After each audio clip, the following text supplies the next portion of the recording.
So, Mugdha, madam, or should I call you Mugdha? Is it okay? Mugdha, please, Mugdha, yes. Yeah. Okay. So, can you please share your thoughts about what are some of the challenges faced by these people which we are unaware of? Means, as a society, we don't know. So, these are their challenges. Yeah.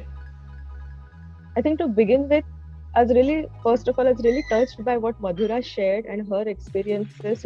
I think if only all of us could show that much amount of sensitivity, many of these challenges that I would like to speak about would be reduced to half. So the upfront, the most debilitating challenge is lack of awareness in people. Lack of awareness, unfortunately, also on the part of people who are experiencing psychological disorders, as well as lack of awareness on the part of society. The people don't realize how debilitating these mental health conditions could be. Okay, I'll just give you a snippet of it. Let's just assume you wake up one day and you just feel really heavy and you don't feel motivated to even get out of your bed. All the time your heart is pounding and it's racing, and you just don't feel like moving towards your job. You push yourself to your job, and again you're overthinking. There are a lot of doubts in your mind, thoughts that are questioning your credibility, questioning your self-worth.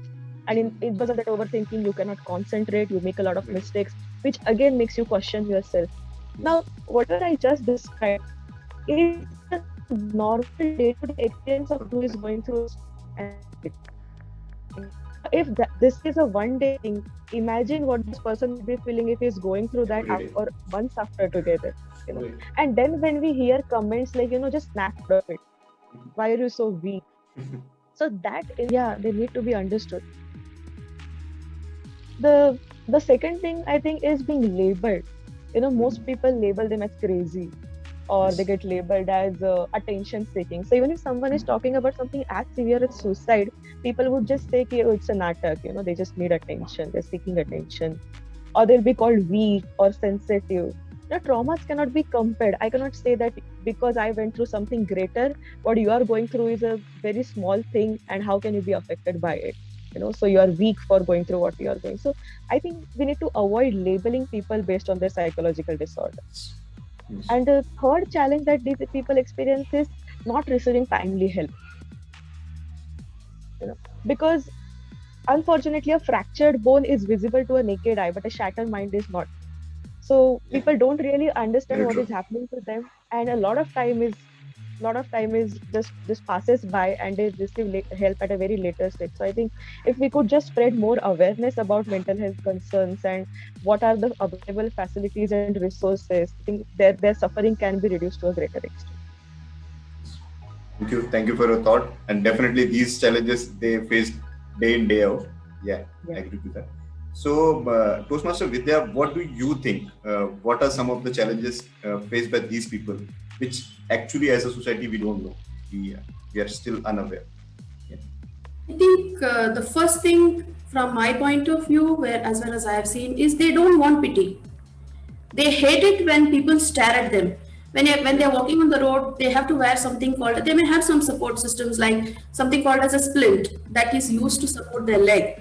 Or probably in the hand, they're wearing something that is used to help their hand to function normally.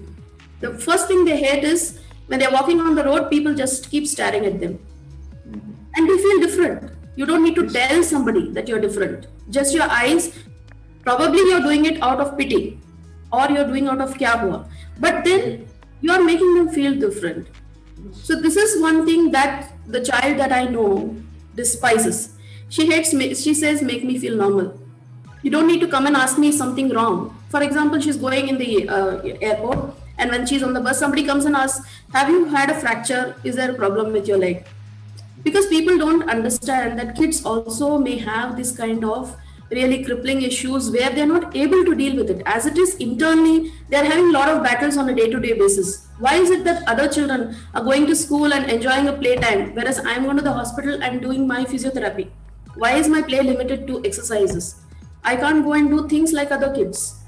Over and above that, when we consciously or unconsciously make them feel different, that is the one thing. They want acceptance the way they are, not being defined by the problem that they have, but being accepted for the person that they are. This is one small thing, because mentally it really makes them feel very bad.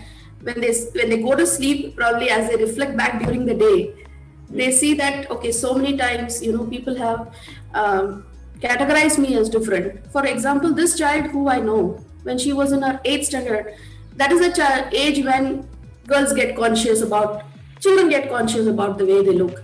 So one of the classmates came and asked her, don't you feel ugly wearing that?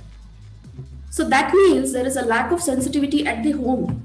At home, the parents are not teaching them that if somebody has a problem, don't go and define them just by the way they look. So probably if we educate the people around us, like Mugdha had said, that we need to create the awareness, but first amongst our own family. Yes, it should start from the family itself, right? And the inclusion actual definition of the whole thing can be covered from starting from the family. Agreed. So coming to you, Toastmaster Madhura, what are your thoughts? Like Mugdha has shared that there are 3 challenges, and Toastmaster Vidya has shared that the family itself is not supporting them. So what do you think? Yeah, like honestly, I would like to reinstate on their thoughts as well. Because one thing is that awareness is a big challenge. So if you tackle that issue, even the people around you become slightly sensitive, knowing that why this is happening, and why they shouldn't be behaving the way they are behaving. Another point I would like to address is the infrastructure. When it comes to people who are visually impaired or even physically specially abled, many times the infrastructure around us doesn't really support them. Like not all buildings have ramps or other facility, or not all the buildings even have a washroom for specially abled people, because they can't really easily accommodate in the washroom the way we can. So so even sometimes there is a lack of a handle which they can have a support of for using something as trivial as a washroom. And many times while traveling they face this issue largely. Another point is even sometimes in educational institutions and all, also they face this kind of thing due to the lack of infrastructure.